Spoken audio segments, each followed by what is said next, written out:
Voilà.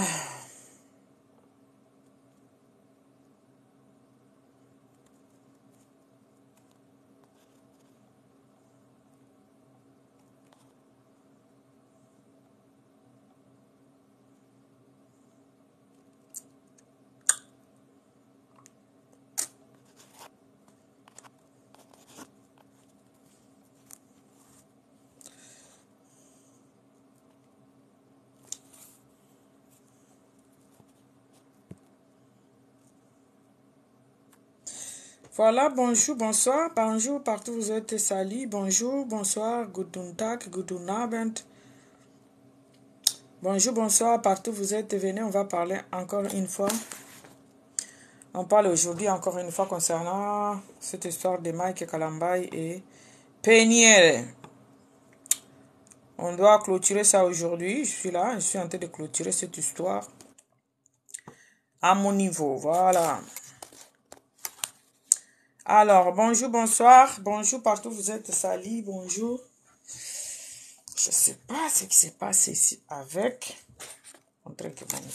Alors, bonsoir, partout vous êtes, partout, bonsoir. Bonjour, bonsoir, venez, on va parler, venez, je vais parler quelques minutes. Je dois aujourd'hui conclure avec cette histoire de Peniel et Papa Mike Kalambay. Bonjour, bonsoir, bonjour partout vos alliés, Boya Tosorola. La famille, venez, on va parler, partager. Bonjour, bonsoir. Comment je ne sais pas comment partager ici? Je dois partager d'abord. Hein? Alors, bonjour, bonsoir. Bonjour. Bonsoir à tout le monde. Salut, bonjour. Bonjour la famille. Je vais partager. Je dois partager d'abord. Bonjour la famille. Bonjour, bonsoir. Partout où vous êtes. Salut, bonjour, bonsoir. Live et poussière. Poussière.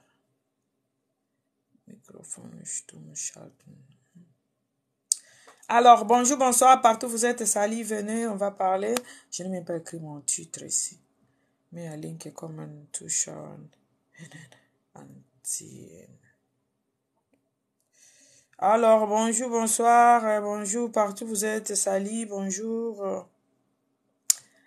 Bonjour, bonsoir, merci pour les cœurs. Bonjour, bonsoir, bonjour, bonjour, venez, venez, on va parler.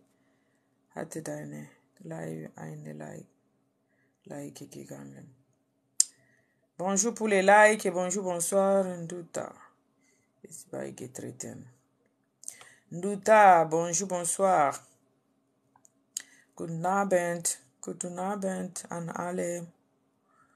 Bonjour, bonsoir, bonjour, bonsoir, bonjour pour les likes, merci pour les likes.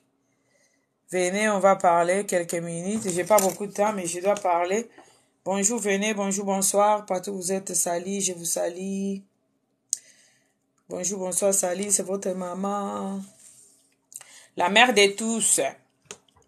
Maman Rosette, la fleur d'Hambourg, bonjour, bonsoir, bonjour, venez. Bah, Congolais, boya, tout solo là. Tout solo là, cette histoire. En tout cas, aujourd'hui, comme je dis toujours, je n'entraîne pas. Mais aujourd'hui, vraiment, je n'entraîne pas. Aujourd'hui, je n'entraînerai pas. J'ai fait quelques minutes. Au maximum 30 minutes, je ressors. Parce que moi, je n'arrive pas à passer tout mon temps dans les médias. Mais comme j'avais promis hier que je vais faire une vidéo aujourd'hui, je vais faire la vidéo pour quelques minutes. Bonjour, bonsoir, Mandeko Boyato Solola. Ma communauté, venez, on va parler. Je vous salue, bonjour, bonsoir, partout vous êtes, salut, bonjour, bonjour. Tout partager à ta biso 5 et toza awako, tout partager à ta. On se va pas baxan, tout kokata 10 bon auto solo là. Mes amis. Tout partager tout kokata 10 bon auto solo là ko. Alors, bonjour, bonsoir, bonjour à tout le monde, bonjour ma famille. Bonjour tout le monde, bonjour, bonjour, bonjour, bonsoir, bonsoir. Salut à tout le monde, bonjour, salut, bonjour.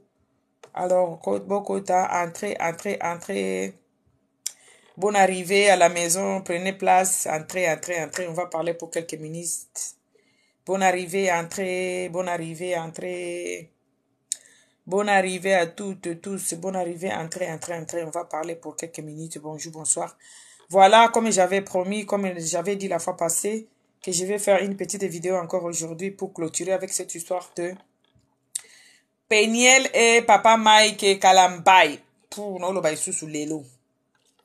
Je vais clôturer avec cette histoire. Moi, quand je dis je clôture et puis je clôture. Donc, naya kanaba média pour naba NT que il faut muto kufa, il faut to loba, il faut to humilier, il faut to lakisaye que to loba, il faut tout. Non, non, non, non, non. Moi, je ne suis pas à ça, Wakanda. Wakanda, bonjour. Didabel, bonjour. Bonsoir. Bonjour, bonsoir, bonjour, bonjour, bonjour. Boyato solo là. Alors, bonjour, bonsoir. Partout où vous êtes dans le monde, je vous salue. Bonjour, bonsoir. Didabel, bonjour, bonsoir. Bonsoir à toutes, à tous. Salut, bonjour. Boyato solo là. Namuno kamboka. To solo namuno kamboka biso. To solo namuno kamboka biso. Manoir de Bernay. Manoir de Bernay, bonsoir. Boyato solo namuno kamboka biso. Muno kamboka biso. Venez, on va parler dans mon kamboka biso. Boyato solo là. Pour quelques minutes, j'ai pas beaucoup de temps, pour quelques minutes, et puis je dois me casser. Je dois me casser. Je suis en train de faire quelque chose, mais je tenais vraiment à faire cette petite vidéo. Je n'ai même pas encore parlé. Bonjour, bonsoir, venez, on va parler. Bonjour, bonsoir, bonjour, bonjour, bonsoir, venez, on va parler. Bandeko boya to solana no lisusu, likambo oyo, ya frère Nabiso Mike Kalamba, ina mama Nabiso Peniel, bandeko. Omoni avant to jija kabatu, to zwakatan yako réfléchir sur likambo wana, to zwakatan yako comment dirais-je, yako philosopher sur likambo. Avant to banda ko juger que tel a raison, ceci a raison, c'est la raison. Problème moko to zanga na communauté nanga congolaise que j'aime beaucoup. Problème munene to zanga nango awa na communauté nanga ezalaka nini? Ezana batu moko boye bazaba privilégié. Ezaka surtout mibali na communauté nanga bazaka na raison. On dirait to za biloko moko boye akala to za babilo to tika na babilo moko boye ya bino nyoso bolinga makambo ya bokoko te ya culture te. To linga culture na biso te, mais to tika na biloko wana ondire na kati na biso. Donc et pas biso ba pesa kaka neti muto azali na succès, muto ayebani, muto azali mobali, ye kande ba pesa raison, moi si azaka alongwa kuna azandumba asala kiboye. De ba biloko wana ezalaka trop na communauté nanga. Pourquoi? Parce que to linga ko zwata ya ko réfléchir te, to linga ko zwata ya ko nini te. Tozwaka tante yako réfléchir, tozwaka tante yako luka koyeba source ya likambo. Likambo toloba oya Peniel na papa Mike na biso, on peut l'appeler comme ça parce que c'est un père de famille. Likambo Mike, mais papa Mike na maman Peniel, so tali bien. Congolais linga kozonga na source te. Alingaka place likambo wana ezali to linga kokuzonga saete ya longwa kuna mutakala na ebimaki libanda to bosani ke ya inzawadi to bosa nango to bosani directement ke côté ya bango mibale ba scandale salemaki bango so mbale ba scandale salemaki mais to zuika ya Peniel to latisi yango Satan to latisi peze lamba ya Satana. Tozui Mike ale to latisi lamba ya mwana nzambe. Eza malamu te. Bango tumi bale baza ba congolais. Et puis il y a une chose qui est grave dans tout ça là. Mutu oya zalaki déjà adulte, mutu ayebaki déjà makambo mokili, mutu ayebaki le bien et le mal, mutu aza yaya, eza Mike Kalamba, eza Peniel ta. Dans cette histoire, Mike ndi falaki azwa tana en tant que comme azaki chantre de Dieu période wana zana no pasteur te. Azaki na chantre de Dieu. Yende ava bala, il fallait qu'il y ait tout dans Nzambe. Yende avant bala, il fallait qu'il y ait azala sir que c'est la femme qu'il fallait. Yende avant bala, il fallait qu'il y ait tala que na ajo yanga. Ngai, na mwana mwasi oyo aza na 17 ans oyo, soki 18 ans oyo. Na nga on aza na ba trentaine. Est-ce que toko yokana? Bande konanga, différence ya ba âge et créer ka ba problème belé na ba foyer. Biso no tolinga ko zwa makambo ano seriete tutala kama mobile soki aza na mbongo soki aza star ezaka mama kende mama ozui na yo ozui. Oh différence ya âge, différence soki eleki mulai à partir ya 10 ans komata et créer ka ba problème na ba foyer belé. différence ya âge kaka to bakiselo comme sous-souté âge kaka et créer kaba problème ebele na mabala parce que moi si boza différence n'est déjà il y a 10 ans yeba ke azana ba makambo ya ba génération na ye qui dit génération dit les 10 ans hein donc beaucoup ça différence ya mutu ya 2 ans 3 ans 4 ans 5 ans boza presque génération moko mais ceux qui beaucoup mina différence ya 12 ans beaucoup mina différence ya 15 ans et créer kapé ba divorce ebele parce que boza na ba même intérêt te mwana mwasi wana oza yaya na ye ya 15 ans mais oke kobala ye kaka tout prix c'est comme si okomi pédiatre basi ya âge na yo bazalaki te yo lingi na ozala pédiatre Mike nde andimaki azala pédiatre ye nde akende koluka mwana mwasi moko boye oyo aza nano matire te oyo akoli nano te akomi nano mire te bana poto bakolaka na 18 ans te bana poto bakota libala na 18 ans te makambo wana omona yango kaka na bacommunauté ya biso baafricain mwana ya 18 ans akokota libala te lere yo outi na Afrique oketi Dallas okoluka fille moko boye akoli na bakondisio ya poto et puis boza la différence ya âge ya makasi en tout cas soki likambo eye po na nga na ba réflexion na nga na okondane mukolo oyo alingaki kozwa place na ya kimukolo te aluka batu ya âge na ye mutu wana ndenga na okondane parce que frère Mike il fallait qu'il a réfléchir avant que ndozwa Peniel bazana on a confié à âge baza bana génération mon côté on doit mettre ça sur nos têtes Mike na Peniel baza bana génération mon côté Mike na Peniel baza bana génération mon côté Mike azali mukolo ya Peniel makasi voilà moi différence wana les boza génération mon côté boza pe na ba mêmes intérêts ti oyo azomona azolingane nanu asakana oyo asi aleki na ba expérience ebele akomolinga astabiliser vie na ye moyen bo collaborer moyen bo stabiliser foyer ezala pasi esenga ba papa baza na ba nerf solide ya ko supporter cette jeune femme là oyo aye na kati ya ndako ya libala mais aza jeune parce que na communauté na biso ba africain mobali ndi akendaka vers mwasi muto yaki koluka Peniel eza Peniel muto alukaki Mike te Mike ndi yaki vers Peniel avec tous les conséquences qu'on connaît ya différence d'abord ya âge baza na conflit ya génération baza bana génération moko te lere bokomina mwasi différence ya ba 10 ans boza génération moko te ba 3 ans 2 ans boza différence ya 2 ans 3 ans 4 ans ezalaka boza génération moko boza na ba penser presque ndenge moko mais soki mobali déjà aza na âge ya 10 ans koleka yo ya 15 ans koleka yo bande konanga conflit wana ya génération ezalaka tout ça là notre Mike n'a pas pensé à ça mais lelo mutu bazoa tozoya ko condamner biso nyonso eza Peniel est-ce que Peniel nde il fallait qui à réfléchir avant bala ou bien c'est Mike qui devrait réfléchir avant ya ko bala Peniel parce que oyo azala ki déjà serviteur ya Nzambe ezala ki frère Mike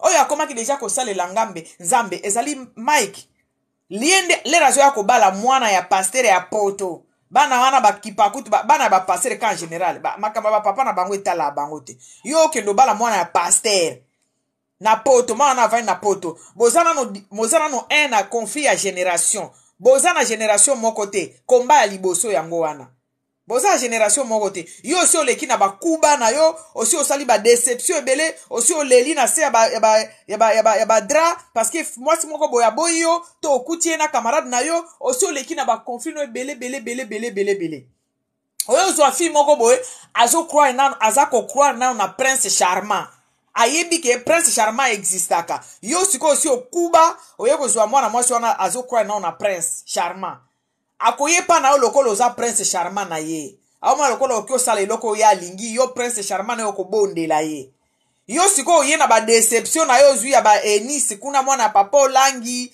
ya ba fille ebele ba chante no bo nyokola bango ozwi siko mwana wana akonsole yo ye azo ya koluka prince charmant akobanda kobondela ye yo ozo ya koluka consolation ya ozwa mwana ya 19 ans te ozwa mwana ya 18 ans te et seule erreur oyo frère Mike asalaki place nga naza ko condamner papa abiso Mike eza wana donc un homme responsable lero omoni ke osali erreur wana oyaki nano boza on a confié à génération boa génération moko te qui dit génération moko te automatiquement vous n'avez pas de mêmes intérêts boza ba même intérêt te parce que vous n'êtes pas de même génération Vous n'avez pas les mêmes intérêts. Mais on dit mieux à moi na wana. Dede, yo yena ba déception no ya ba enisi basi babo aussi o nyokola ki ba enisi kuna aussi o longoli basi bazemi kuna aussi se makambo ebele aussi oleli na ba kwat na yo kuna o nyokwa mi déjà. O yena ngo ozo luka mwasi moko boye place okotia mutu abanda ko pesa consolation. Oli ozo wa mutu ya age na yo boza génération moko te. Yo keti na États-Unis. Okozo enda bo mwana ya poto. Dede boza génération moko te. De trois mwana naza mwana muke yazo luka prince charmant. Mais yo como luka consolatrice. Parce que aussi le qui na ba dégâts et belé, aussi le qui na ba déception et belé, ou como luka de consolatrice. Une personne qui va te consoler. Na ba déception, na ba buzo ba nyoso si osali kuna. Yango moni e kokaki ko simbate. Et surtout que bozali devant ba écran. Ba couple o ezalaka liboso ya ba caméra tout le temps ezala pasi e simba. Il faut bozala na boyoka ni makasi. Il faut bozala pena na boyoka ni makasi. Alors, moyen maïke na peigner le baza na boyoka ni makasi ezala kite parce qu'il y a ces trois choses là très importantes. Ba génération mon côté. Qui dit génération dit intérêt mon côté. Ils n'ont pas les mêmes intérêts. Mutura mutazana o ya age na ye. Frère Mike asi asala ki ba déceptionné na Congo. Peniel azako luka prince charmant. Oya ko banda ko bonde la ye. A o luka ne prince na ye, Henri na ye. Omondenge Meghan azwaki Henri na ye, abotoli Henri na Angleterre, akene tina Canada. Sikoyo batulo kwa ba Peniel wana azaki luka prince Henri na ye. A o luka prince charmant. Parce que ba age yo to croire kana na bolingo, so luka no prince na yo, prince charmant na yo. Ba age ba Peniel. Yo uti na bakuba na ya Afrika kuna osio matiba ngomba na ba fi bozongi bokiti bosala osala deja makamnyoso na ba fi ba nyokola yo deja o nyokola pe ba misusu o koma ko luka consolateur. Donc bozana mêmes intérêts te. Yo zo luka une consolatrice o ya ko panguso ma ya miso ya ba déception ya basi o yo zui. Parce que tu étais âgé que Peniel. Peniel ya zo luka prince charmant. Yango mona ka ba fi wana basi wana bazaka ba capricieuse. Na ba age wana trop capricieuse parce que azana age azo croire na bolingo azo croire na prince charmant na ye papa yo uti kutulu na Congo okyo bala mwana batukuna na États-Unis na age wana. Donc tu es responsable de ce qui arrive na foyer na bino oza responsable nango parce que yonde mukolo papa biso bande sabiso mukolo nde amemaka ekulusu mukolo nde andimaka makambo eyaka. Nazo comprendre comment optoki ko zwa mukumba wana to latsango Peniel. Non. Mutu penza a convaincre kabiso ki aza mwana na Nzambe, ayembela Nzambe, azali musale Nzambe eza Mike. Donc mutu ayebaki Nzambe eza Mike. Mutu to yebaki na communauté eza Mike. Mutu oyo azaki plus âgé eza Mike. Or, avant bala mwana wana akoke pe ko réfléchir. Alobi non mwana mukeboe. Na age nanga mwana azana ba caprice. Ngana oluka nanga consolatrice. Age ya mwana oyo aoluka prince charmant parce qu'elle croit encore à l'amour. Azana mwana muke. Papa na biso Mike atala ki likambo wana te. Poto okyo lo bateki azaki aveugle na bolingo parce que ya aza mwana na Nzambe c'est pour na biso ba Christu, c'est-à-dire azana Saint-Esprit oyo ya conduira kaye. Donc akoki kokota na buzo bakabo ete. Avant bala mwana wana Cécile akota ki mabondeli asa januaki ale la Nzambe a confirmé que Peniel aza mwasi le yango to mona ki mariage wana to mona ki soki esimbite muto okiko zonga awa po muto apresenta biso to bando yeba Peniel te to bando yeba biso Peniel te frère Mike muto apresenter biso Peniel et puis ayebisa akosa biso na ayebisa biso Peniel alobanga lingala te Peniel alobanga français te frère Mike asala interprète ya Peniel na chaîne ya liboso bakenda na Congo kuna mensonge ya liboso yango wana. Dans les mensonges on ne construit pas un foyer. Dans les mensonges, on ne construit pas un foyer. Frère Mike, m'a présenté biso Peniel. Biso to yeba Peniel te. Mais je comprends pas comment biso to ga ko condamner Peniel. Et ça le quoi mwana nanga aye na camarade ne na ndako awo.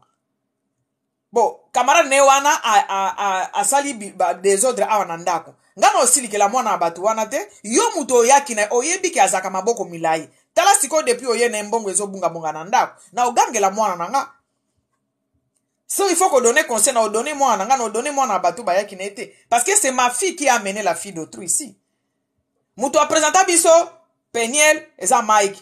papa peigner la za passer mais totika la comme on a peigner te toyeba pe peigner te muto a présenter biso na communauté peigner Mike muto aza mukolo ya peigner la mais andimi atiki batu ya génération na ye ba Enis Olange atiki bango ba fio ayembaka o fio na yembaka na choral na wana atiki batu ya génération na ye bana ya 1900 akozwa mwana ya 2000 lero kozwa mwana wana titatande à quoi yo présenter biso ye yo muto ye na communauté mais siko ozo linga sisu biso to boakela ye mabanga te non ça se passe pas comme ça biso to ko boakela Peniel mabanga te po biso to yeba ki Peniel te. Quand il nous a présenté Peniel, Pasteur Mike, les représentants de Peniel, c'est-à-dire au Tuna Kinzambe, au Sola Kinanzambe, Nzambe, c'est pas bien au Solagana Nzambe. Dès que Solagana Nzambe wana, au Tuna Kinzambe, Nzambe a biso ko Peniel azamwa sinayo. Yango yaki kutulu représenté biso Peniel. Ozo salana interprète, Peniel a lo baga lingala te, Peniel a lo baga français te, Peniel a lo baga kaka anglais. Obandi ko sala interprète a Peniel. Na miso na biso nyoso, o bato nyoso ba komo finga Peniel lelo. Ba yebi likambo wana. Mais Congolais azalaka quelque part ba pesi moi 500 aye ko humilier mutu. Vous oubliez que bozolia bambongo masumu. Mutu atindio e ko humilier mutu. Oyo yo za ne problème te. Faut ko boya kabiloko wana. Faut boya kango. Nous on ne connaissait pas Peniel. Mutu a présenté biso Peniel, Pasteur Mike. Mutu a kende ko bala Peniel, Pasteur Mike. Mutu a na Peniel na communauté a présenté biso, abandi ko boti saeban, Pasteur Mike. Donc avant bala ye, atuna ki Nzambe. Nzambe ebisi moi sine ye wana. Selon ndenge bango ba mona ka makambo. Selon ndenge bango bazalaka, bango nde basola kana Nzambe. Nzambe ayebisa ki moi sine wana. Malgré aza mwana muke makasi. Mike akoki kozala grand frère Neto ndenge ba mama biso bando bota avant okipe ko bota Peniel. Boza déjà na différence ya 10 ans ya na mwasi ndeko nanga zala na mutema makasi parce que mwasi wana oza ba caprice parce que bozali na conflit ya génération. Boza na conflit ya génération. Yonde ondimi ko zwa muto aza mwana muke par rapport na yo il faut za na mutema munene. Il faut za mutema munene ya ko supporter. Mais yo olio supporter oye ko exposer ye batuba humilier batuba finga ye yo moko zo humilier kai ozoti na ba event kalmbo ba ya ko finga ye non yo muto présenter biso ba mama ya maele to ki ko finga Peniel te parce que ngap wa ko livrer po biso to humilier ye non il faut arrêter ça non soki batu babani baza génération moko te conflit ezalaka conflit à génération c'est ce qui s'est passé na ndako ya Peniel. Peniel azari fi moko toyoka ki ba Yvette Kalombo bazolo bango alamba kwati mobimba alamba kate eza génération na ye ya za génération biso to lamba ba bokilo lambeli bango banzungu ya minene bango ba génération wana te bango ba bana na biso do bango baza génération ya bengi pizza abengi boyo soki abala ki mwana mobali ya age na ye mbele peut-être makamunyo so linga ke yate po balinge ba bandako ko benga pizza ba yeli bango pizza balie bange babanda ko benga baeli bango mwa biloko ya mike balé mais oké ko bala mutu bozana génération mon côté mon frère ba baza awa na life ndeko nanga avant za genolingi bala il faut ko tala tous ces éléments là est-ce que moi si oyo na ngai compatibilité est-ce que ça et pour na komona compatibilité wana il faut prendre beaucoup de temps na mutu wana dialoguer na ye kozana na ye tout le temps avant bo leka na mariage. Période ya fiançailles ezalaka très important. Yango moni mundele abete lango peut-être 5 ans. Bovandi ndako moko 5 ans bazo étudiana. Mundele jamais akendo zwa moi c'est pas bango à latie voir ndé atie na ndako jamais pas mundele ezalaka. Parce qu'il y a des conflits qui peuvent se créer. Alors on se connaît d'abord. Bon ndenge bango basola na Nzambe. Balobi Nzambe ayebisa bango makambo. Nzambe ayebisa qui est. J'aime bien cette dame. Alors baka bien. Merci beaucoup Kaniba. Merci beaucoup. Je t'aime aussi. Ndenge yandi maki ko kende kozwa mwana mwasi wana o bazana conflit ya génération amona ki yango pe lero zo kendo bala mutoleki déjà na 10 ans de konanga zala na mutema makasi zala na mutema ko supporter ba caprice zala na mutema ko supporter ba caprice parce que boa génération mon côté vous n'avez pas les mêmes intérêts. Bana mikolo ezali abengi pizza na ye ba bango bamona ngo fiera bengi ne pizza ye na ndako balie ba vandi na salo balie na bango journée leki Yo siko za papa yo o mesa no batieli yo fufu na mesa o dame fufu na yo ale bandiko tanga Bible. Ya yebi yango te. Et quand tu pars là-bas, ya zala na mutema makasi. Mutu a présenta mutu a sali e na nyos oyo nga pona nga. Ezate ke nalinga frère Mike makasi nalinga pe banzembo ne na bina yango pe yango makasi. Azali se yo mo konzembo ane lelisanga so nozo kango na lelisanga tinda nga na prier. Omwa penza na buki na kwe penza na mabolongo ezali se yo moko. Mais soki y a une erreur quelque part, il faut toper sa erreur wana to décortiquer yango po esale mesu na communauté na bisote. Nous en avons plein de pasteurs ya ba jeune wana ba bali na nute hein. Biloko il faut te abango to kiko ko condamner kaka jeune fille abatute une innocente. Oyo makambo ya Nzambe ayeba kine yango te. Azaki no mwana muke. Papa oyo asi akolaki. Oyo atiki batu ya generation na ye na Congo kuna. Basi kome babande kozela papa Mike wana. Yo keko luka mwana ya 19 ans. Na États-Unis. Lero peut-être Nzambe alakisa yo kaza mwasi na yo. Mais quand il voit que ezo simbate, makambo nyoso eleki un papa responsable okoya na kati ya communauté lobi bandeko. Makambo nyoso ezo eleka eza faute nanga parce que c'est moi qui n'a pas bien observé. Ngande penza na peut-être na yoka ki langage ya Nzambe te. C'est comme ça moi na Nzambe alobaka. Peut-être ngande na yoki langage ya Nzambe te. Moi na mwasi je croyais que to ego simba. Mais je n'ai pas compris. Toza na conflit à génération et aussi mbate bande konanga bo limbisa bo luka place na mitema na bino bo tia Peniel parce que eza faute na yete eza faute na nga po ngai nde na kende ko luka ye toza génération mon côté nga nde na kende ko luka ye toza pe na niveau ya croyance ndenge mon côté ya foi oyebi niveau ya foi pe joua Carole munene hein Peniel azaki na période ya puberté. C'était une petite fille qui avait encore sa puberté. Yo bimi kwatula na Nzambe na yo kuno kumiko oyembela kaye batu bayebi yo déjà oboma mabale ebele olelisa ba jeune fille ebele pe ba lelisa yo donc olekano déjà na ba déception ya ndenge na ndenge oye kwatulu mwana o azana puberté nde oye kobala et puis ozotinda ngai Rosette na condamner mwana faut arrêter ça, il faut nous arrêter ça. C'est frère Mike qui allait venir s'excuser na média. Et loko peigner la zo sala, il fallait Mike nde salango. Mais ce qui est bizarre na communauté na biso batouana ba senga jamais ba pardon. To mona place muku na senga pardon te hein. Ba yaka ko s'expliquer. To mona makambo azawa de bima. To mona place Mike yako senga pardon te hein. Mais kaka oyo ayebi Nzambe te. Kaka obo benga ndumba, kama mto yaka ko senga pardon. Maintenant, moi je me demande entre bango siko nani yango azo sambela Nzambe a solo. Na likambo po Peniel. En tout cas, nyonso o ezali ko pesa ye raison. Eza age na ye o babalela ye. Oh, Mike azaki na misu ya omona ke mwana wana aza mwana muke. Mwana waza na age ya puberté. Mwana okyo zala mwana nanga. Mwana azu na déception na vie. Il paraît que tu as des vierges. Moi, nous avons une déception dans la vie. Mariage, on voyait que c'est une innocente à 100%.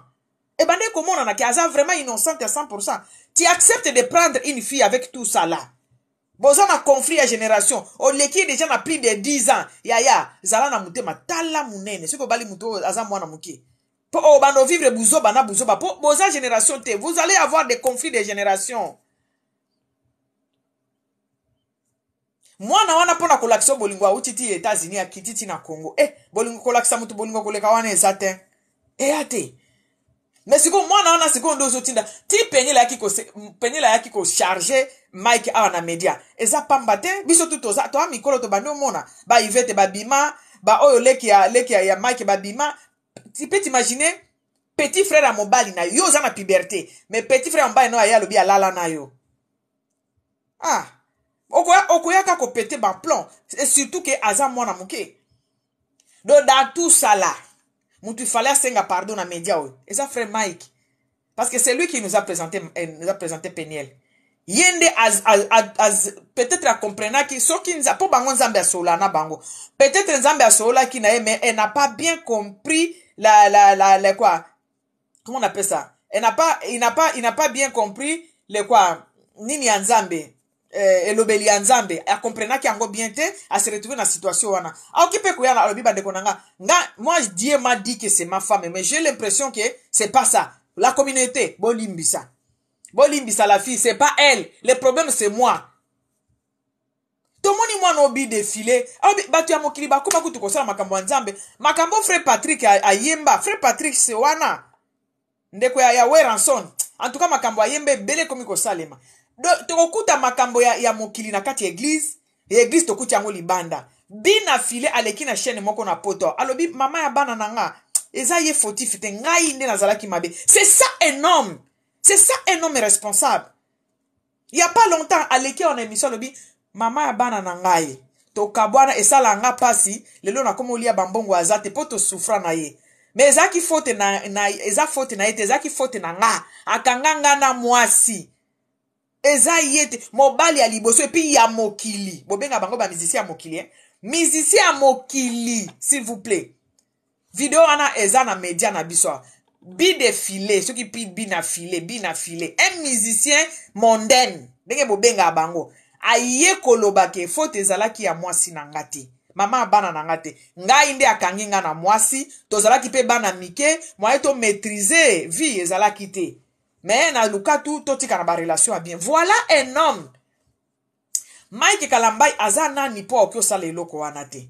Bomoni siko place ba passer na bino ba koma komitia na place ya nzambe. Batu ba fuka melaka bango. Batu ba pesa bango ba éloge. Batu ba ko senga bango ba pardon. Bango ba koya jamais ko senga pardon. Jamais bango bakoya kosenga pardon. Bino boya kosenga bango ba pardon, bango siko ba pesa lokola témoignage. Lere batinga na maseke na YouTube, na tali na lobi nzambe. Oyo ngai bango siko baliki ba pesa ba témoignage ya bongo. Na lobaki Jésus aza avocat nanga. Papa, toi bana mikete. Toi bana mikete to mona. Ozo obligé ko pesa biso ba témoignage te parce que to mona qui a fait quoi? Parce que période wana bozana ba matata so pe bo divorce bosi bazong selo na mbongo no ya bazong selo na mbongo no ya libala po bino baluba ata muto aboteli fo bozong selo mbongo ba liboso na yoka makambwana bazong selo na mbongo ya libala siko kope wana yake nde kozwa ba video bimi libanda eza rapport na libala ndeni yoku tu falo za la modèle ok ko bimisa mwasi ya batu na Australie na stratégie tititi boyemba zawadi azana media awa nyoso wana bato ba olobela frère Mike ba mona ngote. À la même période, oyo ba humilier Peniel. Même période, zawadi abimi. To moni na ndako ya Mike. To moni na Mike azo lala na mbeto zawadi azo filmer. Tout ça là bomonité. Dans cette histoire, omoni fautif. Pona nga. Muto na lobite to tiene kulusu te. Pesa eka mayele prochainement asa le loko wana lisusu te. Na likambo nyoso eleki na media awa. Na nyoso ba enjiro ekei ezongi. Ba ivete ba finga. E Peniel azongi sa. Soki otali dans tout ça là, c'est Mike qui est fautif. Parce que c'est lui le responsable. C'est lui qui était vraiment un adulte assis à kolaki, assis à melaki ba maye kufela mbwa na Afrique kuna akeko luka mwana abatu ya 19 ans, une fille qui est dans sa période de puberté. Moi non azana période de puberté. Bon ça la différence déjà il y a plus de 10 ans. Ok ko luka yo moko makambo il faut comment on le bat en lingala. Tu dois être dire. Tu dois avoir un grand cœur. Lero ndimi ko zwa jeune fille. Oya okioza âge ya mwana na yo. Soki obota ki na 14 ans Mike okobota pe mwana wana. Papa nanga banda ko bota na 17. Soki obota pe na 17 lokwa vie nanga, père nanga bota na 17. Soki obande pe ko bota na 17 okipe ko zape mwana lokwa Peniel. C'est toi qui n'as pas pris ta place d'un mari, d'un papa, de tout dans la famille. Yondo zwa ki place en côté. Bino bo privilège akaba carrière na bino, mais basi moko bo ba couvra kabino. Tout monde a basi pe ba misia mokilo baso telengana mobali azala jamais na ndaku. Moi c'est azo telengana. Bo privilège akaba congolais ba privilège. Mi ba na biso ba congolais ba privilège akaba ni na bango. Ba carrière na bango. Abosani famille a tie pembeni. Cette fille se sentait seule, n'a pas étranger na kati anda kwa yebi bangote. Et à son âge de puberté. Nani a kende ko bimise na États-Unis Mike. Nani a présenté biso Peniel Mike. Nani a yela biso Mike na chaîne ya télévision ya munene na Kinshasa alobi Peniel alobaka ni français te ni lingala te. Mike a commencé à l'interprète. Eza Mike Kalambai te. Mike a mona ete ke bakoza na conflit ya génération parce que ba génération moko te. Fa luka mbiaka elobana kapash. aluka mbiaka lokola ya tiki ba mbiaka nyoso wana ba Enise Olangi aki oluka mwana batu na États-Unis kuna et puis lelo boya ko condamner mwana bolatisa ye mabe nyoso ya Mike. Il faut arrêter ça mes amis. Il faut arrêter ça toza bana. To réfléchira ka to vanda ka moko mwana wana ba poussa qui est au bout, ba poussa qui est contre mur. Elle était obligée à lâcher. Pourquoi? Parce que Azaki na âge à puberté. Lelo akoli bon na langage n'est changé. Azaki na âge à puberté, elle cherchait un prince charmant. Mais Mike abande ko luka une consolatrice. Mutako panguse ba maya miso oyo e sopana ye ba bosola ye mwasi akuta camarade na ye pasteur Moïse Mbiye akomo bimana na copine na ye selo bango histoire na bango. Akomo bimana copine. Donc Azaki déjà na ba blessure. Ye muta ba blessure bongo. Il fallait mwasi moko boye pe akuta déjà na ba blessure. Ba tambola. Yo uti na ba blessure ozo luka consolatrice. Place ko tia mutu.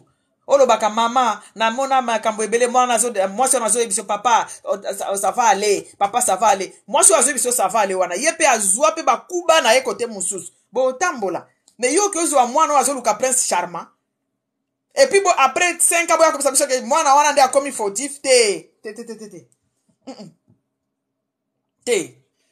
na makambo nyoso bandeko nanga tolobi te ke Mike amata na ekulusu. Mais na makambo nyoso ete abande kona biso ya mibali babalaka par génération. Baba talaka ba papo babalaka bana basio bazana ba différence ya milai. Au mona libala nezaka na équilibre te. Parce que vous avez le conflit de la génération. Boza génération mo te. Biloko mwana mwasi wana linga yo linga ngote. Yazo lingane ayo kane ba musique ya ba bizorbo ya fere gola. Yo linga kana ba Mario na lepo ozo zongisa na periode na yo. Biloko wana e provokaka conflit na ba foyer. Bala mutu ya génération na onde konangai. Tika ko envier bana. Tika ko envier bana mike. Tika bana na yo babala nde bana wana. Baleki no babala bana wana.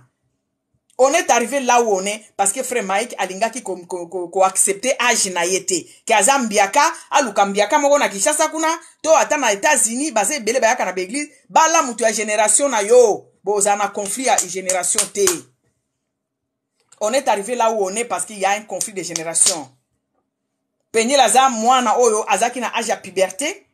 Makambo ebele ezali ko innocenter la fille, vous ne pouvez même pas vous imaginer. Makambo ebele za ko innocenter.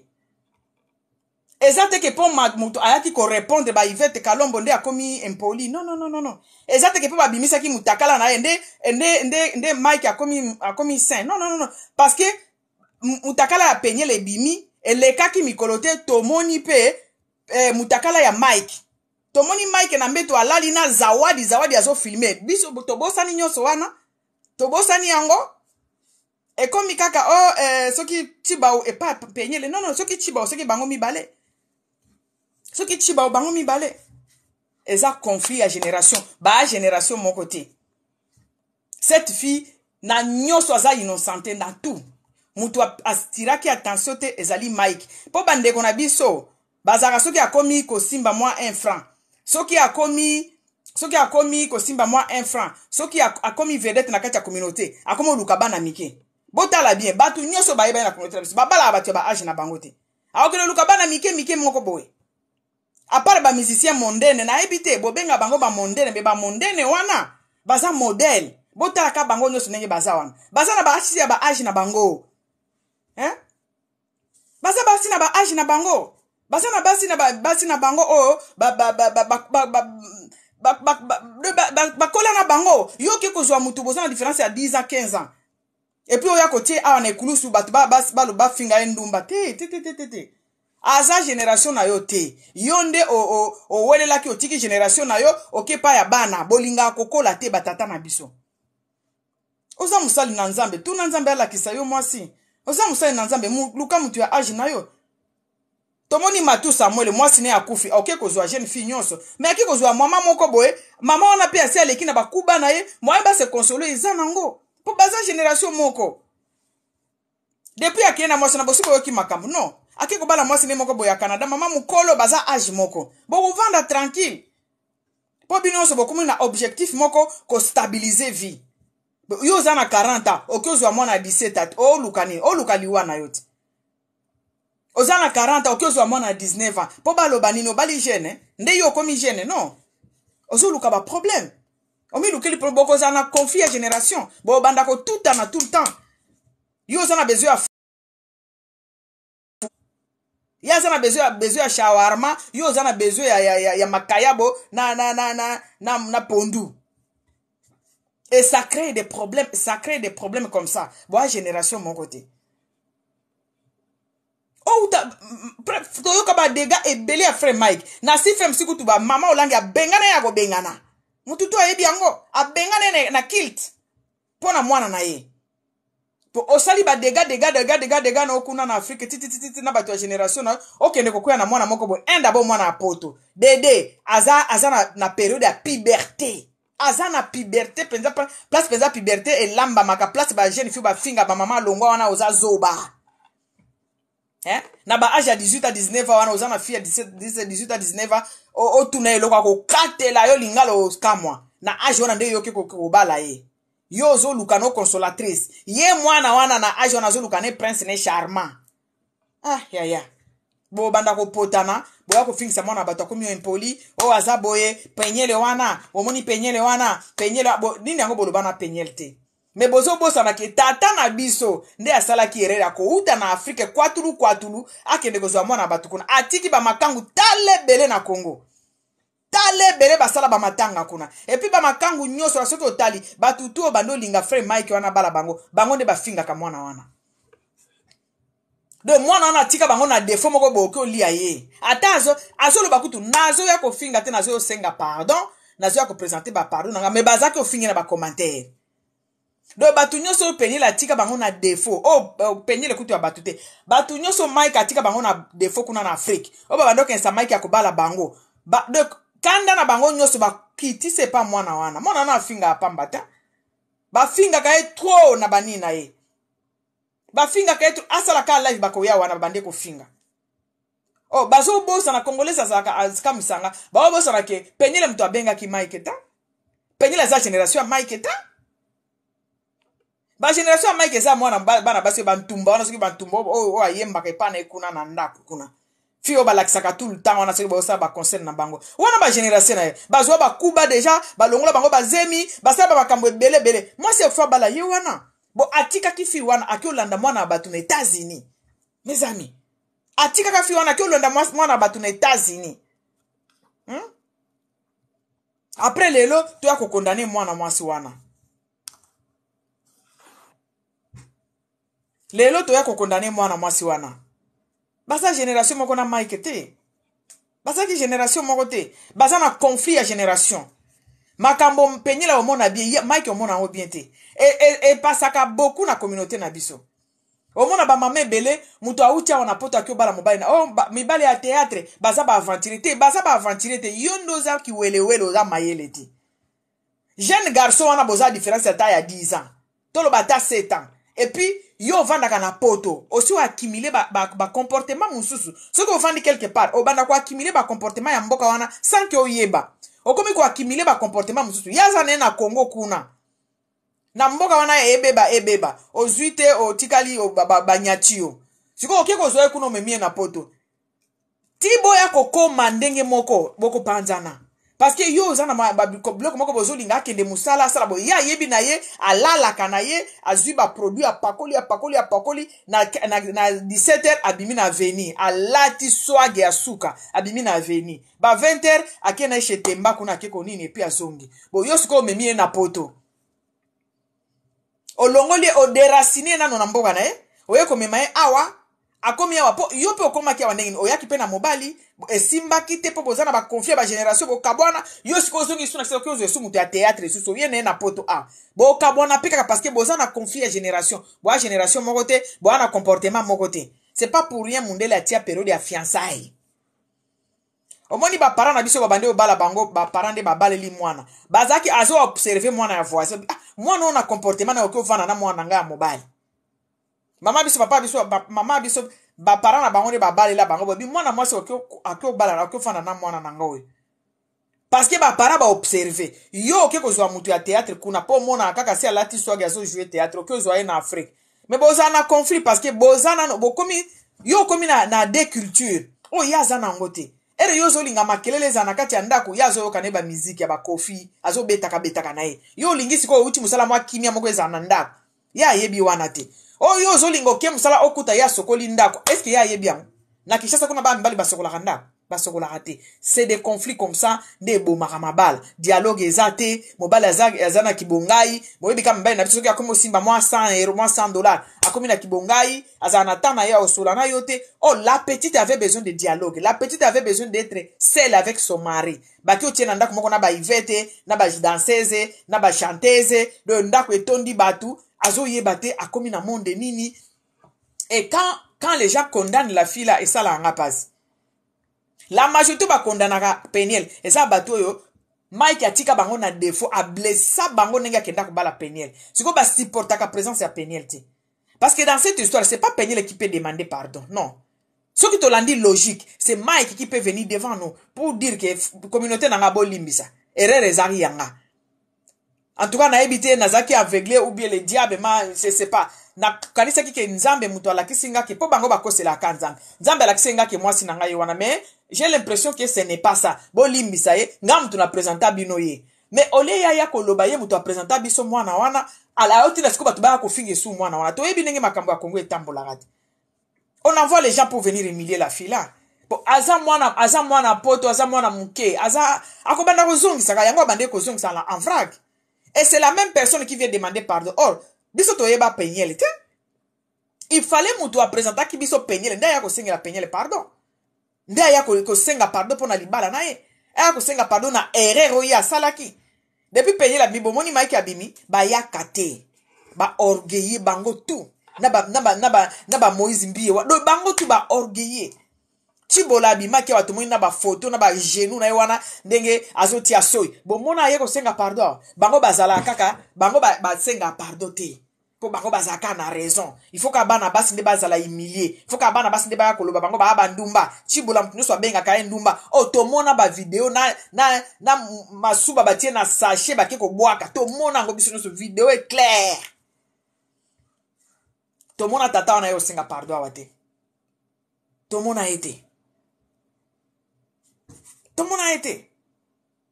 Ya zawadi to moni na ndenge zawadi ya filma Mike na mbeto. To mona Mike ayate. Ye kaka avocat na ye Jésus. Avocat na ye bite soki Jésus wana bango balobaka zaka garçon de course o toka nzambe biso tuto sambela ka wana. O nzambe alingaka o mikitisa po ya tombola yo. Na ye bite soki nzambe wana nde bato ba sambelaka. Bato ya mokili. Ba musicien profane. Ba koma modèle na comporte na famille na nini na biso na communauté o. Ba musicien profane ba koma modèle. Ba musicien profane ba koma modèle na communauté oyo. So totali ba Mike Kalamba wana na ba papa mususu Moïse Mbiye. So tali bango. Baza ba génération moko ya ba fali na ba faire golate. Mais regarde comment les deux là, oh ba obenga ba profane. Regarde comment baza stable na ba mbasi na bango. Stable, calme. Mais ba oh il paraît ba oh ya nzambe nde ba orgueillé kaka ba biloko bimaka kune pa bango bosi bo mona mutakala afali awa non moi si moko aye nango non bosi bo mona mutakala afere gola awa non kaka bango il paraît que baza ya nzambe mais ba to mona pe jamais ba ko senga pardon kaka oh Moïse oh kaka ndani ayemba papa na biso oyo ndeko ya Weransoni oyo papa abiso kombone nani Papa abiso kombone nani. Likambo ayemba ke tokomona makambo ya mokili na kati église. Ya église libanda. Batu wana oyo bazoyemba ma musique profane ba komi modèle. Ba oya nzambe ba kota bulu yeke moko ba orgueil moko ya suka. Batu ba ya ko senga bango ba pardon. Alian aya ko senga Moïse Mbiye pardon. Oh to mona na ba video.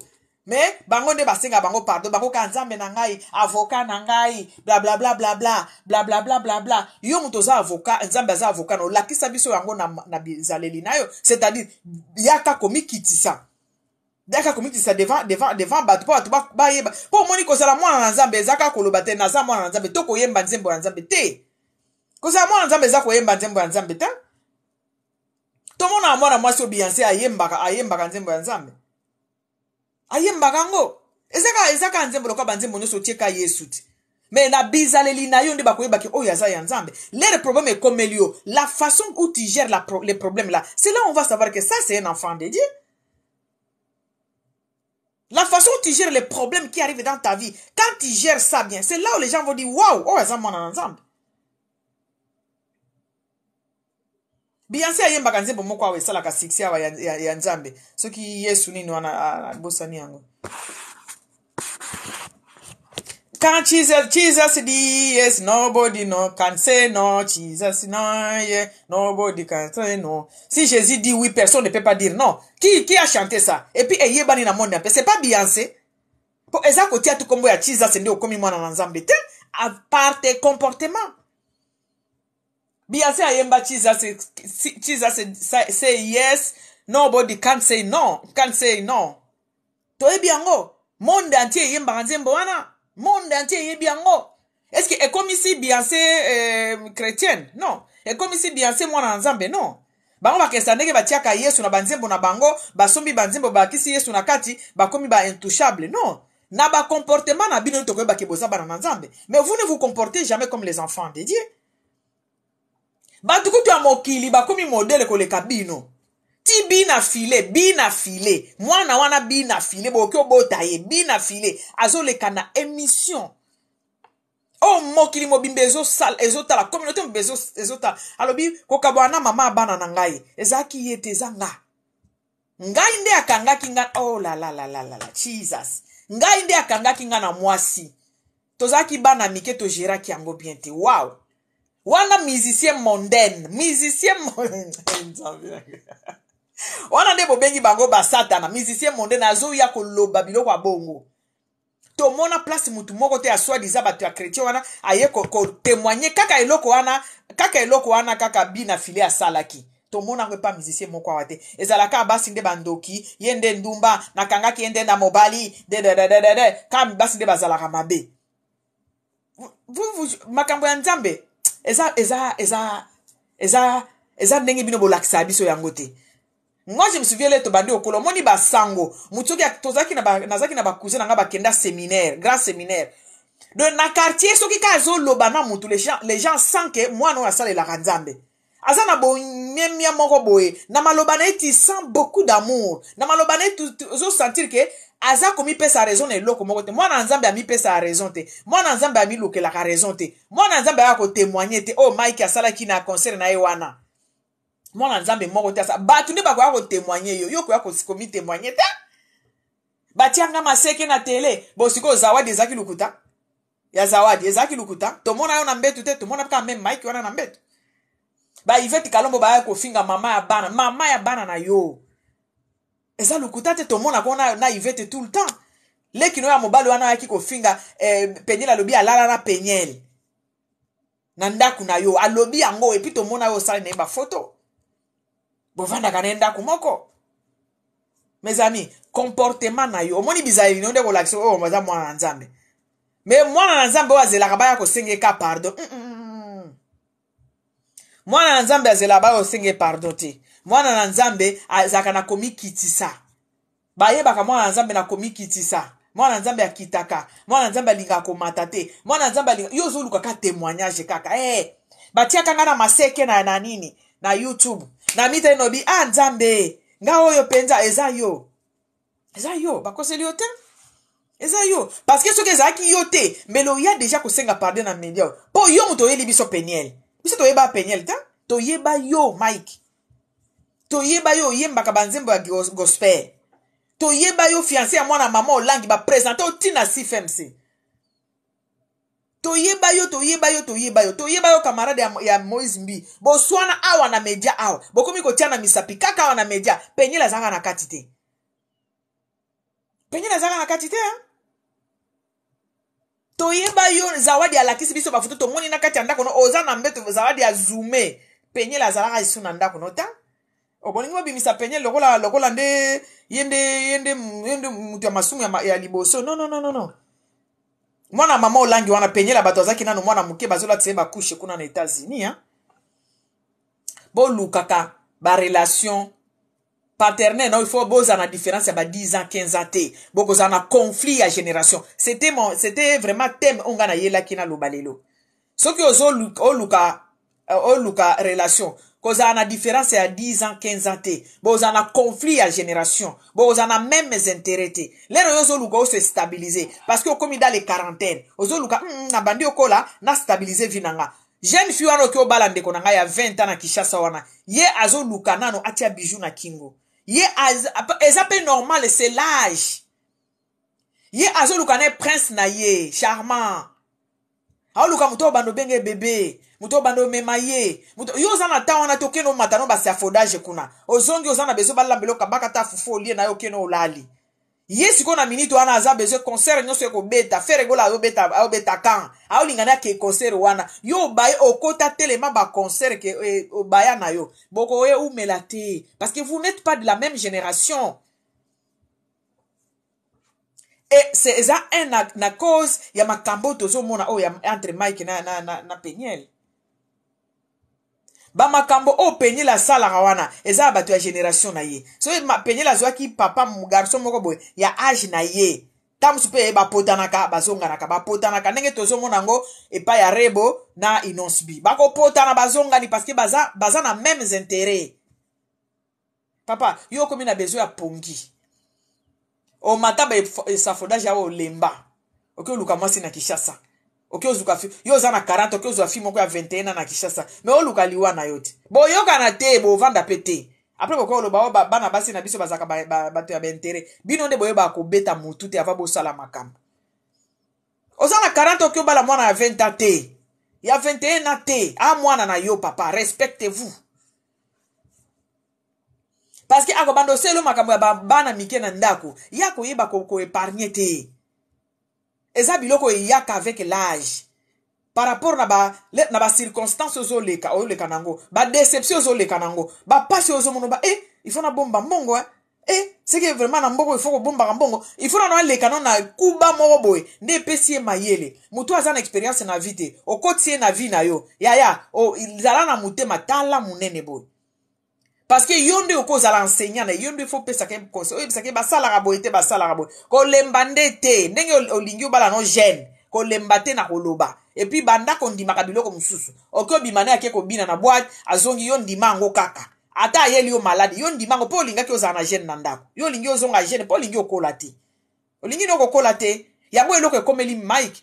Comment yo papa mukolo si okubi kuna na Afrique kuna basiba bengana na mama chez mama olangi kuna osi longoli batu bazemi kuna oke olokota mwana moko boya 19 ans na États-Unis.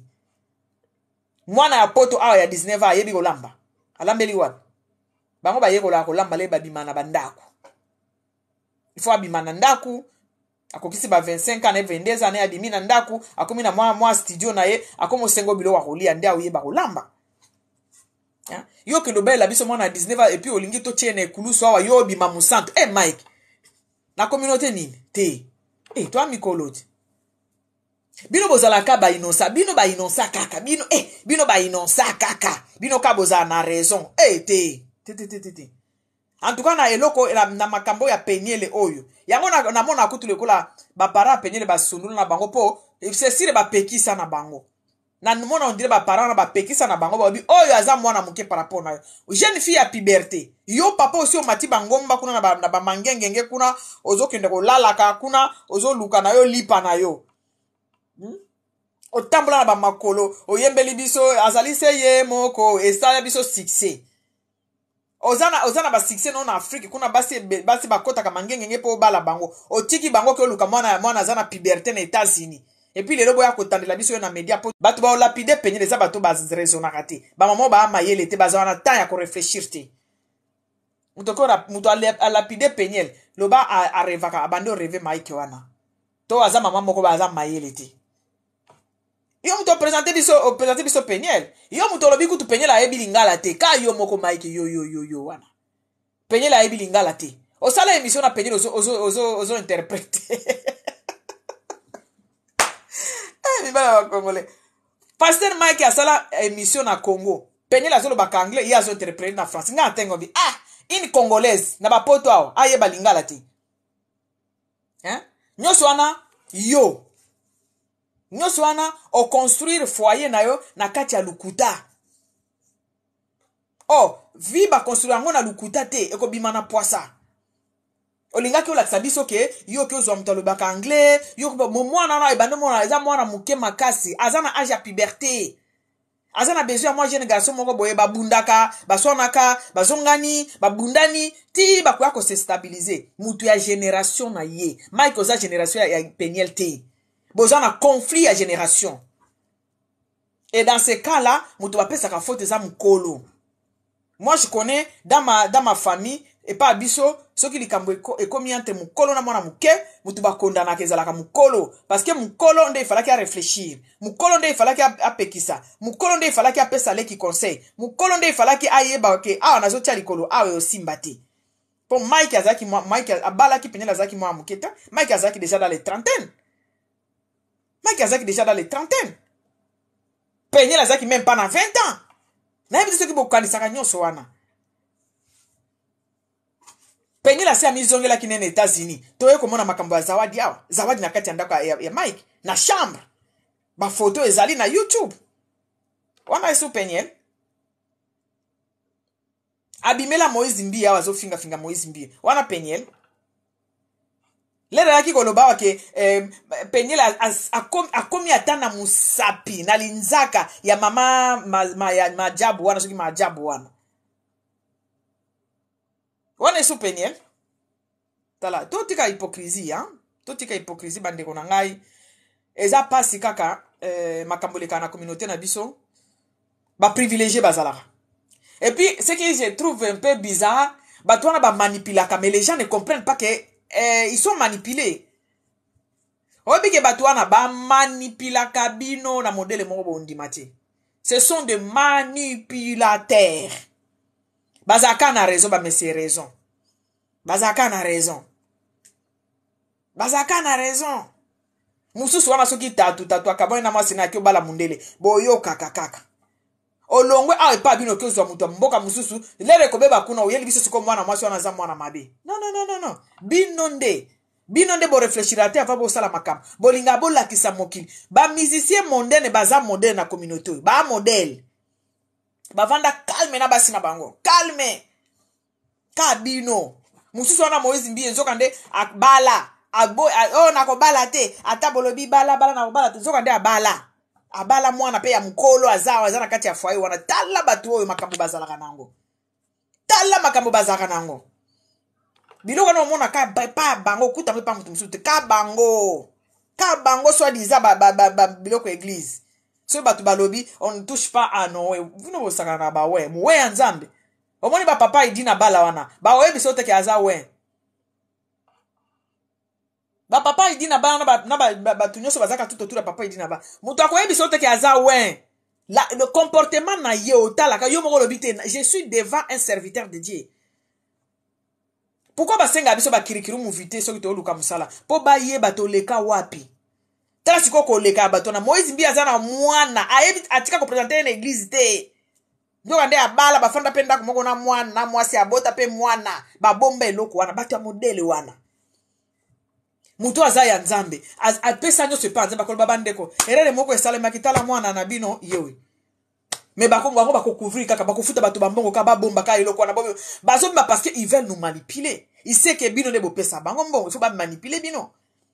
Awa siko na problème oyo Mike Kalamba azolinga azala laver. C'est sûr bango ne batinda ki Peniel osenga pardon mais Peniel elle a été très intelligente na pardon et wana. Elle a signalé une chose qui était très très important. Alobi naye ko senga pardon, ce n'est pas que eloko esale makite, mais la façon j'ai traité cette histoire. Yango de zongi singa a. A laver ne Mike Mike abando luka ba leka a laver et po ya tia musique ne ya Yesu azali avocat na ngai, avocat de ba manipula bino. Ba manipula bino. Yesu azala place ya busoto te, place ya manipulation te. Alinga bima mwana abima ka bien azalaka ye ka bien do batu misu kande bazalaka mabe basi kande bazalaka ba kosela bango makambo mais pourquoi mukili mo bimana ba koseli bango te kaka yo so Peniel aza mabe bongo sikoyo Enis azaki nani Mwana maman olangi azalaki pe mabe. Penyele aza mabe. Zawadi akomaki na chambre na ye ndenge nini. Kana même période bozo condamné penyele ke mutaka na ebimaki. Mais le mutaka la penyele bimi. Moi mutaka la Mike pe ebimaki. Bozo bosa nango? Mutu abongo ye kosenga pardon komi azako luka kozonga na ye, azako luka kozonga na ye. Non, c'est une fille qu'on a arraché, ba arracha ki na ba racine na ye. Azako mi luka. Azo ye bate simba wapi. De ba kata ki jeunesse na ye. Au moins pesa ba kati pesa na mbeli pa des morceaux. Bangongi pardon. Penyi na za mwana mwasi moko. Omonika mwana za na période ya puberté. Siko ba kati des fois. Azaki na en pleine puberté. Tala kutu ndenge na mariage na tala kika mariage na obite libale umelate. La fille elle était trop jeune par rapport à Mike. Mike azo maloko papa na bango. Ndenge bazaka mikuse bakola rate wana, bazaka mikuse albazo kanisa baza bana mike. Non. Luka mutu ya âge na yo ndeko nanga. Boko vanda longtemps parce que vous allez avoir de même intérêt. Moi, c'est comme Luka ko se stabiliser. Moi, c'est comme 30, 35. Comme aussi tout cas. Comme Luka se stabiliser. Lienga déjà belé au félé. Basaka nanga déjà. Nazaki na Roger. Toke na Paul. Na Michel. Non. Na stabiliser vinanga. So koute na moi, c'est ndenge on a bo vanda. Yo sa na moi 40, yo sa na moi 35, moi 37. Bo vanda. Bino sko bolinga bana mike. So bok bando simbaka moi chweke. Bo bando Luka ba jeune fille. Oh Luka vierge. Pourquoi bo Luka ba vierge? Kaka nzambe mtu aye bibi sauté. Ok, Luka mwana batu ya vierge. Mwana nazo Luka prince. Yo zo Luka consolatrice. Parce que aussi ozui ba kuba ya ndenge nyoso. O Luka mtu moko boye abanda ko bonde la kayo. Oleli fufu na 4 du matin kia balule li fufu mbango apesi yo papa. Po akomo Luka mtu ba ko vieillir ensemble. Yo kansi penyele na 19 azo Luka mtu ba vieillir ensemble. Penyele na 19 abando Luka mobali ba ko vieillir ensemble. Penyele abando Luka prince charmant. Penyele azaki na âge o fille nyoso arevaka prince charmant biso tout le kana ba âge wana. Après oye ko situka ba 30 lobi prince charmant za la raté. Okomo Luka nani yango to vanda na biso. Nani yango to vanda na biso. Na ba 30 35 ozwa fille nyoso za stable. Mais bino ba papa biso na ba 40 bo Luka bana 19 ans, bana 17 ans kuna na Kishasa kuna place loi ezala raté kuna. Bana 17 ans, bana nini mwana wana siko oya onyo kwa mapamba. To mon ndenge makambo ya nini to pesa nani exemple ya ndeko na biso na ndenge ya mabete bolimbisanga ya be na biso. Ta ndenge papa wana sambwe. Po balinga ko so bato ba age na bango te. Mibali na biso. Ta ndenge papa wana sambwe. Mais pour la fille pour B, ceux qui ya B, ceux qui ya B. Eza biloko ya génération na ye o bando sala za na ba soldat na ye, asala kane ba life na ye, mais papa na zo souffrir na canapé kuna Ya komona ngote eza pe faute na ete ba génération mo te. Qui est-ce qu'on peut condamner? Na kama batu ba condamner na fi wana. Yo yabe yo. Oh mona, papa nta akose lobwe papa nsande azwaki batu ya age na yete. Papa nsande se respecta kite. C'est pas la fille. Mwana wana azana mutu na ye, azana sa biloko ya génération na ye. Azana ba soldat na ye. Faut ba ke boye, faut ba bima boye, faut ba ke Dubai, faut ba zonga boye. Yo ke ozwa mutu moko bozane age moko te. Al oye ko tia mutu na sekonde ba condamner moi si wana te. Ba papa na biso bazana ba respecté. Balingo zo bato ba age na bango te, balingo kola te, balinga batikala ba jeune, ba Mike wana.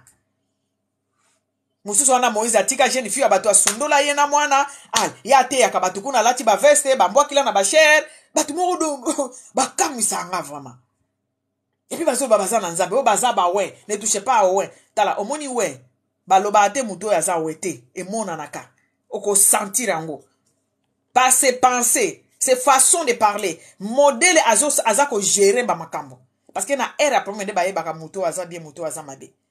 Ozo koka ko gérer ndako note. O tinda batu ba ya ko finga mwasi na yo. Pe yo lo ba ko za na nzambe. O saka na nzambe. Nzambe za la place ya busoto te. Nzambe za la place ya ko humilier batu te. Yo simbi micro, ozo humilier mama abana na yo. Ata sali yo mabe ndenge nini. Mwasi ya lote ayebisa ya lote finga nzambe. Mais tout le monde a place l'autre avec au finger moi si on attend. Nzambe yemo kwa sokipaki na moi si on a. Ba papa mikolo, balingika bana mike. Yango bana yango bazo sambwisa kabino, bo sambwisa kabino. Boza na conflit à génération. C'est pas vos amis, les enfants là. Obokendo bana na Congo wana. Bande kona bino te. Baza bana na bino, bo amikolo, bo se tobo mitosa. Papa a 50 ans, kendo zwa mwana a 20 ans en Afrique. Oh, mwana wana zo lukano prince. A lukane prince charmant na ye. Penye la zaki na besoin ya prince charmant ya âge na ye. Mwana moko ya ba 19 à 20 ans. Ba bundi bazongani ndenge to monaka rebo asala kangona na inonce bi ata soki bakabwani mutu ako perdre temps azate parce que bango so baza na génération moko baza na temps ya kosakana baza pe na temps ya ko se ressaisir mais na problème to za nango awa Mike aza na temps lisusu te yango moni kututi na niveau ke ko botula na bana po ya zo mona peut-être mbuma mibale yango azalaki nango kana libumu yango wana poteme belé longwa déjà belé ba bwaka na ba mai kuna na ba robine peut-être mbuma mbale katike na mais ceux qui bazaki moi sinon mbale bango sur 19 ans ou 20 à 21 ans bazana temps na bango conflit de génération. C'était mon sujet d'aujourd'hui. Conflit à génération bandekonanga. Vous n'avez pas les mêmes intérêts. Ceux qui ont la différence déjà à 10 ans, vous n'avez pas les mêmes intérêts. Cherche un homme de ton âge, cherche une femme de ton âge. Zoa temps. Makamba relation ya libala bakezaka nango presete biso linga yelo kono so balie lelo balambi lelo wana tandenge bosuka nango. Vous vous permettez même d'entrer dans vos comptes aller prendre l'argent pour aller marier les hommes na ba Chypre soki na ba wapi fin de fait ka bino ne bozo esukole la mbala ngo ba sai bino so biloni parce que vous oubliez tout ça là que ezaka na conflit à génération. Omoni ba milliardaire o ba bala ba fille ba 18 à 19 ba papa na ba sala boy ba boaki. Parce que vous n'avez pas les mêmes intérêts. Donc, vous allez cohabiter. Vous allez cohabiter quand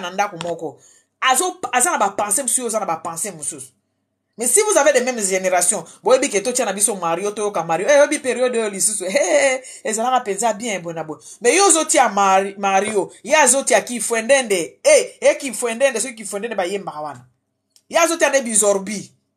Yozo yoga no Mario. Bokomi bokomo cohabiter na kati ya ndako. Oya zaka na chambre nae, o musu na chambre na sa makam nae. Oya vandeli ba live.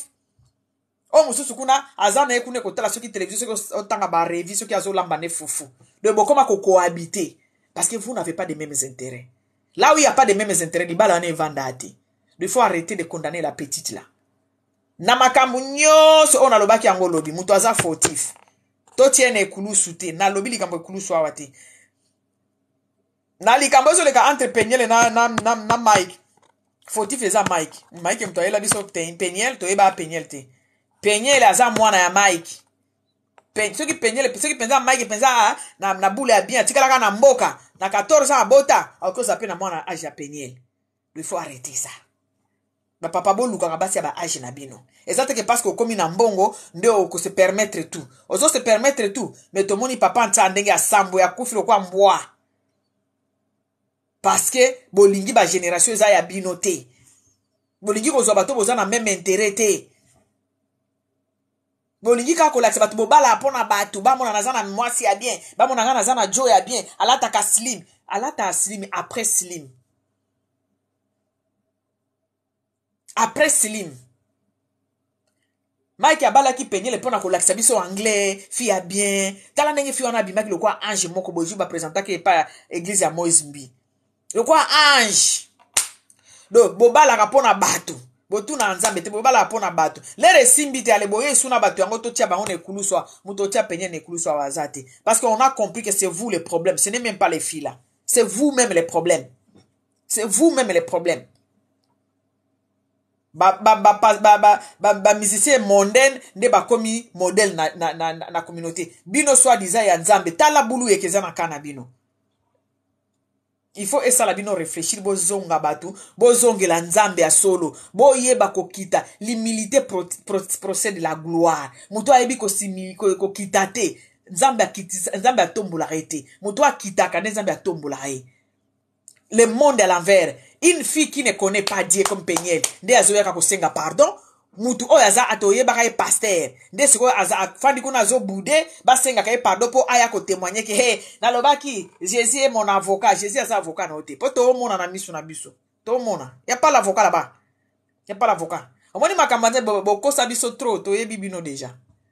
To yebi, pas avocat moi wana te. Na kuku ozo humilier mwana wana ozo sa makamu nyoso po obimisa mwana wana mabe. Ya yo muto kende ko luka. Yaza di generation na yote. Okende ko luka. Utiki ba makangu no na Kongo kuna. Bosibo nyokola maki nyokola bana batu kuna. Bozo sangisaka basi na kamara no Moïse. Al, otiki kuna, oyeko bipo, po bino bobala rapona bato. Oke ko bala mwana bato na États-Unis, po yo bima pomba. Après, oya siko ko exposer na media biso to ni. To lapide. To lapide. Na oya sai na ulisumu tende ko lapide mwana wana. Bato yo, pona lo koso ya mbongo balo baka n'importe quoi. Bato na ndebo pesa bango mbongo ba lapide mwana wana. Mais, na monde oyo, ngali nga justice ya Nzambe. Nzambe azalaka trop là, mais l'era yaka ko frapper. Tôt ou tard. Mike wana ako balade. Tôt ou tard. To pesa ka Peniel raison. Parce que Peniel a kende ko luka Mike te. Peniel a za génération a Mike te. Peniel mtoye ko se présenter na communauté alo banga yo Peniel na salle la Nzambe te. Mike kende to yeba ki soi-disant gospel ayembela Nzambe. Yé mto présenter biso Peniel. Donc s'il y a un problème, c'est Mike kende to retourna. Mike kende faut ya ko sengela Peniel pardon. Mais ça Peniel mto ko sengela pardon te. Le monde à l'envers kandenge ekoma kaka makamba mokili nyoso to koti yango na église. Ba passer bazo batu basenga bango ba pardon. To mona ki Eliana yeko senga Moïse pardon. Au moment il y avait des preuves. Donc Peniel azane loko ko sengela muto wa pardon te. Asali yango kaka po aza mona pasteur, peut-être pe batindie, peut-être azo mona intérêt ya bana na ye. Aza beso mona bana na ye. Mais muto okiko ya ko senga pardon. Pona nyoso ba humiliation nyoso ba humilier basi na media. Eza Moïse Mike Kalambai. Po Mike Kalambai nde akende ko bala na États-Unis. Mwana oyo aza mwana oyo akokiko bota, mwana muke ya bato. Yende akende ko bala jeune fille moko boye ya 19 ans. 19 ans muto aza na puberté makasi na poto. Mwana ya 19 ans na kati ya puberté. Yo papa mukolo ba 30 ans oke obala ye. C'est toi qui dois revenir ici pour nous dire pardon. Eza yo. Eza Peniel ta? Yekuto asali yango. Po bino bolingaka lokumu yango asali yango. Ayebi kake bolinga lokumu pona ozo bino pona carrière oke oboma nyonso. Oke mi faire humilier mto so carrière na oka etika la carrière na yo. C'est pas bon ça. Donc lelo nazalaki kana iloba moko. Lelo nazalaki kana iloba moko pona koloba ke na histoire ya Peniel na Mike Kalambai. Il y a un problème de génération, il y a un conflit de génération. Et loko ekabola ki bango makasi. Et muto a présenté biso Peniel eza Mike Kalambai. Kaka ye en tant que gospel ya Nzambe muto ayembela Nzambe, il fallait que atuna Nzambe ava kendo bala mwana muke mwana oyo autiko azana una solo ya mabele ya mama na ye. Lero ke ko bala ye, mwana azana una solo ya mabele ya mama na munoko. 19 ans c'est un bébé na poto. Lero ke ko bala uti na Afrique kwa tulu ke ko bala na États-Unis. O convaincre ye ko me meti na Afrique. Lelo oya ko bwaka ye na kati ya media po batu ba lapide. Non. Yende passer on il fallait azonga pona ko senga pardon. Et puis ko senga la Peniel pardon. Parce que yé muto a présenter biso Peniel. Biso to yeba Peniel ti. Jour bando ça l'interprète ya Peniel alobaka lingala tala ba français te. Ezala peka yé moko. Émission ne se ki sanga moko mwana ba papa na ba mama papa na mama ba congolais. Mwana yebi lingala te. Makambango esuka wapi. Eleka 2 mois te Peniel a komo beta lingala kuna. Donc mensonge nyonso oyo eleka ki na histoire o Mike mto ayaki nango. Donc il faut arrêter de condamner la petite là, tout ça là. Azalaki ne na âge ne ya puberté, bake ba pikole na kati ya misisa, ba longoli na mboka azalaki na Dallas, ba memi na Congo, kuna pe amona mobali yango bango bazala mibali ya ba carrière. Aosa ne ba carrière na ye, a se retrouver ye moko na ndaku ye mto akanisa ki abali Prince Charmant na ye et ça a explosé modèle tout monde qui explosé wana. Donc un problème à conflit et à génération. Je m'arrête là parce qu'il est 21h, je dois dormir, je travaille demain. On se voit prochainement. À la prochaine vidéo.